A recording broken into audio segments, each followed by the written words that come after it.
Hey guys, Julian here from synthwavepro.com. Thank you so much for hanging out with me today. I really appreciate it. So today we take a closer look at the melody creation process using tension and resolution notes. Let's get started. All right, so this is one little trick I like to use if ever I struggle to come up with a melody. Aside from that technique I had talked about with picking out a random number and devising your melody. That way we can do it by basing it on our chord structure, right? Our pads here. So let's play the song in context and then we can dive in a little deeper.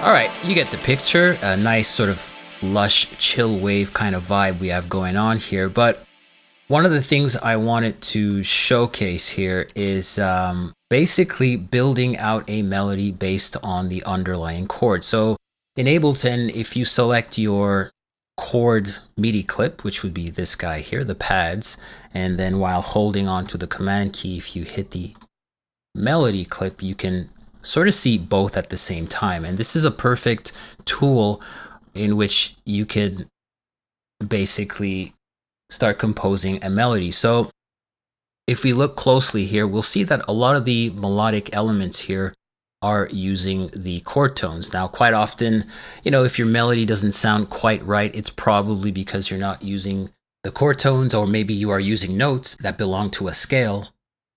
Sometimes when you do that, you may be landing on some notes that are called tension notes, as opposed to those sweet notes, those sort of resolved notes like the 1, 3, 5, maybe even the 7 if it's jazz. But again, this is a great way of building out the melody. All right, so our first chord is the F major chord here, F-A-C-E, F major 7th chord with the major 7th here. And the second chord is a D minor chord. We don't have the 5th in here, and we also have it in the first inversion position, meaning that we are starting off with the F as our bottom note. And of course, the bass line is providing that root note, right? So if I were to build out a melody here, we're going from tension notes to resolved notes, right? So the tension notes are notes like the second note of your scale, the fourth note of your scale, the 6th and the 7th, and the resolved notes, the notes that sort of make sense with the chord, especially if you're playing a major or minor chord. You're talking about the 1, 3, 5, maybe even the 7th in some occasions, especially in jazz. But we'll keep this fairly simple. So we're going from G to F. We're going from tension note to resolved note. Then this is, a note that's being held for a longer period of time, which sort of makes sense sonically. And again, we're sort of repeating that step sequence, that one note interval from D to C. And of course, this C is the 5th of the F major chord here. So again, we're going from tension to resolve note, tension to resolve note. Okay, so one thing I like to do is basically see if my notes actually match up to my chord. I will highlight it, click on the shift, and bring it down an octave to make sure that it's lining up with my chords here, and it does. And you can see that this tension note doesn't, but again, that's fine because we're only playing it momentarily. All right, same thing with our G here. Doesn't quite line up, but the F certainly does, right? And then we have another series here, another sequence. Let me just solo both of these channels. Not to throw any shade towards tension notes, because those notes are needed to create that tension and release, right? Something that the listener is actively looking for when they are listening to a song. So if we think about the 2, the 4, the 6th, and the 7th, those tension notes I mentioned, they all have their corresponding resolution notes, right? So the 2 wants to resolve to the tonic, or maybe even the 3rd, right? It's sort of sandwiched in between both of those tones. The 4th note, the 4th, tension tension note, that wants to resolve to the third, right? You might have a minor third or a major third right next to it, right? The sixth note wants to resolve to the fifth, and the seventh wants to probably resolve upwards towards the tonic.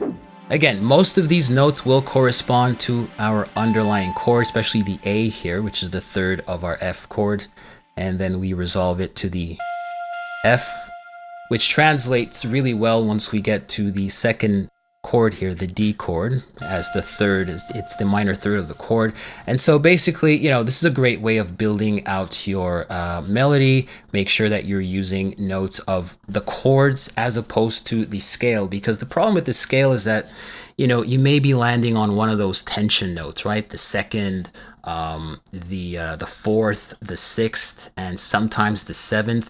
They are not necessarily bad notes. It's just that sometimes when you ride them for too long, it kind of sounds a little unflattering, if you will. All right. So this is a great way of ensuring that all your notes will sort of line up. All right. So the takeaway here is rely on the chord structure as opposed to the scale. Obviously, there's a lot more that goes into creating strong melodies, but this is definitely a technique that I often like to use, especially when I'm stumped and I don't have a melody that's ringing out in my ears. I need to get something done, so I'll just start, plotting chord tones in my graph the way we have done right now. I also have another tutorial where I go over some really basic principles for coming up with melodies. You can go ahead and check that out. I will link that. That being said, if you are new here, thank you for hanging out with me. If you're not new here, I really appreciate your support. Glad to find you here. And with that said, stay safe, and I will see you next time. Bye-bye.